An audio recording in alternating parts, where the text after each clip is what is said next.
वासुदेवसुतं देवं कंसचाणूरमर्दनं देवकी परमानन्दं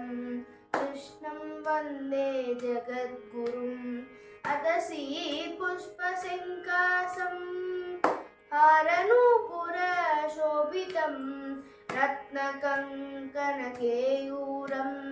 कृष्णं वन्दे जगद्गुरुम्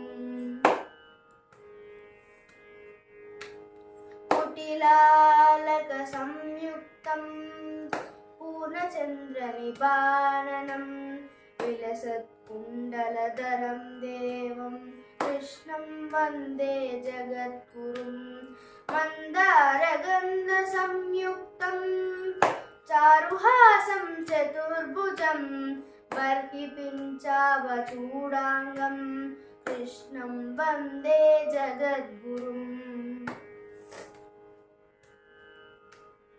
उत्पुल्लपद्मपत्राक्षं नीलजीमूतसन्निभं यादवानां शिरोरत्नं कृष्णं वन्दे जगद्गुरुम् रुक्मिणीकेलिसंयुक्तं पीताम्बरसुशोभितम् अवाप्ततुलसीगन्धं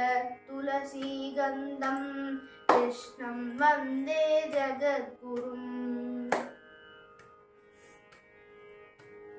गोपिकानां कुचद्वन्द्व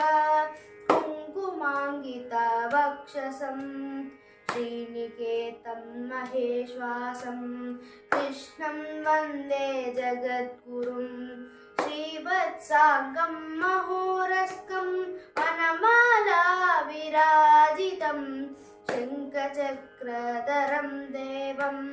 कृष्णं वन्दे जगद्गुरुम् कृष्णं वन्दे जगद्गुरुम् कृष्णं वन्दे जगद्गुरुम् कृष्णं वन्दे जगद्गुरुम् कृष्णं वन्दे जगद्गुरुम्